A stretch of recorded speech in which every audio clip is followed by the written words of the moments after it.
Welcome back to the deep dive. Today, we are cracking open a really foundational corporate document.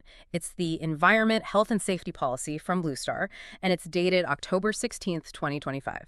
So our mission here for you is to get past the jargon. We want to quickly decode the operational architecture behind a commitment like this. We're not just looking at good intentions on a piece of paper. We're defining how a huge organization actually turns this idea of safety first into something enforceable, a real systematic procedure that, affects everyone they work with. So let's unpack this. We're talking about EHS. Environment, health, and safety. Exactly. And that integration is important to notice right away. This isn't just about, preventing slips and falls on a site. No, not at all. It's also about pollution prevention, sustainable resource use, all under one single corporate mandate. And that, I think, shows you the scope of their ambition right from the get-go. That scope is the first thing that just jumps off the page. Yeah. Blue Star operates in really complex, high-risk fields. They list their operations as, everything. Project sites, service sites, manufacturing, fabrication, construction, installation, commissioning. The list goes on. Maintenance, facility management. It's all in there. Yeah. And you have to think about the challenge that represents. An EHS policy has to be systematic enough to manage, say, fall hazards on a high-rise construction site, while at the same time dealing with complex chemical handling in a manufacturing plant and ensuring electrical safety during maintenance. It has to cover all of that. And it applies to everyone, not just their direct employees. To all stakeholders. That's the critical part. All stakeholders associated with their work. Okay, so let's look at that foundational commitment, because the language they use, it really elevates it beyond the standard corporate boilerplate you see all the time. It does. The policy states that EHS compliance is, and I'm quoting, essential and an integral part of all work-related activities. And that phrase right there, essential and an integral part, that's the key to understanding its power. Well, it means EHS gets integrated into everything. Planning, design, procurement, manufacturing, every single stage of the business process. It's not a checkbox at the end. It's a design constrainer from the beginning. Precisely. And they double down on that. They commit to giving primacy the highest importance to EHS in all business decisions. Now that sounds like it has some real teeth. Oh, it absolutely has teeth. It sets up a hierarchy of values within the company. Giving EHS primacy means, that means safety is supposed to trump cost or speed when a critical decision is made. So give me an example. Okay, so let's say an engineering team wants to use a cheaper component, but it requires some kind of temporary safety waiver. The commitment to primacy means that decision has to be overridden. Regardless of the budget or the deadline. Regardless. EHS isn't optional. It's not negotiable. It sits right at the top of that decision-making pyramid. And they back it up with a really strong enforcement mechanism. They declare a zero-tolerance policy for EHS noncompliance. Zero tolerance. It's totally unambiguous. It sets the tone immediately. But, historically, policies like that can sometimes backfire. How do you mean? Well, they can lead to underreporting. People hiding minor incidents because they're afraid of instant reprisal.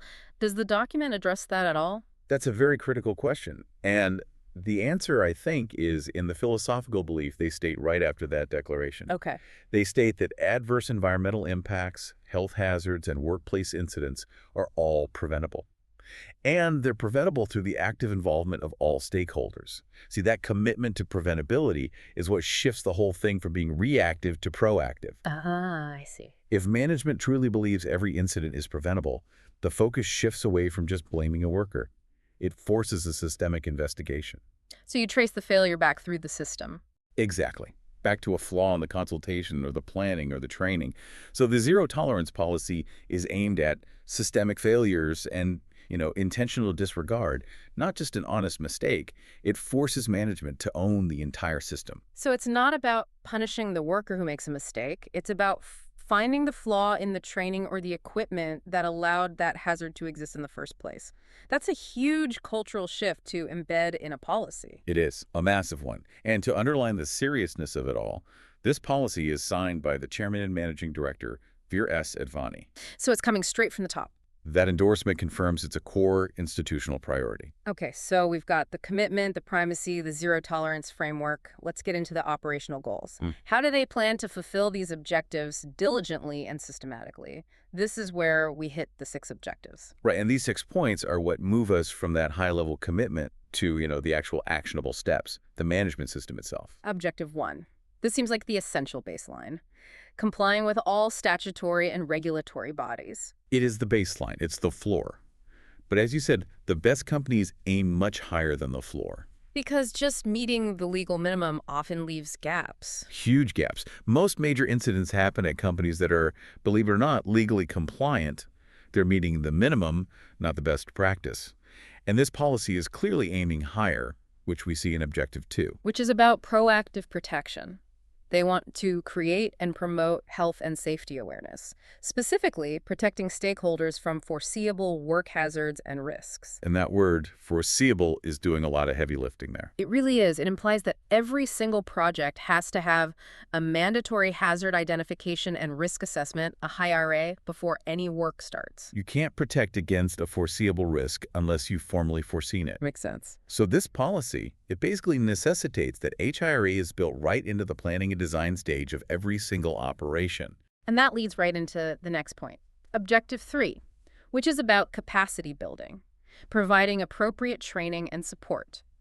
But not just to employees. They specifically call out channel partners. Yes, and we need to pause on that. Channel partners. Who we're talking about here? These are often third-party sales organizations, maybe service distributors, authorized dealerships. They're effectively representing Blue Star's brand. So even if they're not on the direct payroll. Exactly. Blue Star is acknowledging that their safety performance impacts the brand and legal liability. So they have to equip these partners with the actual competence to follow the rules, not just hand them a rulebook and walk away. Okay, so if you have a service team in a remote area, Blue Star can't just assume they know the procedure for, say, electrical isolation? No, they are mandated by their own policy to provide that training and support, to standardize that level of competence everywhere. And that standardization seems to be the theme, because Objective 4, this is where the policy really starts to flex its muscle. This is the big one. It's the requirement that essentially exports their safety standards around the globe. So they state they'll work with major suppliers, associates, and customers to improve safety performance. That sounds collaborative. It does, but then comes the critical part. They will make it obligatory for these external parties to follow their project site safety rules, procedures, and systems. Okay, this is where it gets really interesting for you, the learner, to take attention. They aren't just recommending best practices to their supply chain. They are making compliance a non-negotiable prerequisite to do business with them. It's a fundamental shift. Yeah. It becomes a contractual mandate, and that standardizes their risk exposure across their entire operational footprint. What does that mean for a supplier, practically? Well, it means they have to meet a whole host of technical requirements just to get in the door. It means mandatory pre-qualification audits. It means demonstrating they have their own risk assessment processes. So their systems have to talk to Blue Star's systems? They have to integrate. Yeah. And most importantly, it requires standardized, non-negotiable contract language that overrides any local or, less stringent agreements that supplier might have. So if a major contractor wants to bid on a multi-million-dollar Blue Star project, the price of admission is now aligning their entire safety infrastructure with Blue Star standards. Yes. It turns safety from just an operating cost into a contractual compliance issue. And that dictates who even gets to participate in the supply chain. It's an incredibly powerful leverage point. Okay, moving on quickly. Objective 5 deals with the longevity of the policy itself. They commit to ensuring resources are available and continuously reviewing the policy's relevance. This is what stops it from becoming a dusty document on a shelf.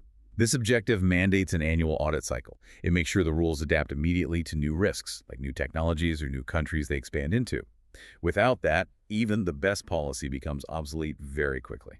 And finally, Objective 6 brings us back to the E in EHS. It gives specific, actionable goals for the environmental component. Right, and it's defined by 3 key actions. Pollution prevention, promoting the sustainable use of natural resources, and general protection of the environment. Which requires measurable goals, I assume. It has to. Things like waste reduction targets or energy efficiency benchmarks, they have to exist right alongside the safety goals, this holistic approach. So we've broken down all 6 of those systematic objectives. Let's connect that back to the management's overall aim. This all seems to be driving towards continual improvement. Continual improvement driven by shared internal participation. That's the heart of it. The policy states they'll achieve their objectives through active consultation and participation of employees and other stakeholders. And they do that By sharing individual responsibility at all levels and functions. And that point is just monumental for you to grasp. Policies that mandate shared responsibility instead of just dumping it all on a single EHS department. That fundamentally changes a workplace culture. It does. You can't pass the buck up or down the chain. So safety isn't just the safety officer's job. No, this requires EHS metrics to be tied to the performance indicators of the line manager, the procurement team, the design engineers, everyone. When success requires that active participation, the feedback loop gets stronger, and the policy keeps improving based on real-world experience. It links EHS success directly to the overall success of the company. It's a true business strategy. That's it exactly. So we've completed our deep dive into this foundational policy. I think the core takeaways are pretty undeniable. This is a systemic integration, not just a suggestion. It has real teeth through that zero tolerance mandate. And maybe most powerfully, it extends Blue Star's EHS standards as an obligatory requirement for all their business partners. And the implications of that are just profound for the whole industry. Hmm. Since the policy demands that their suppliers adhere to their rules, it raises a really important question for you to think about.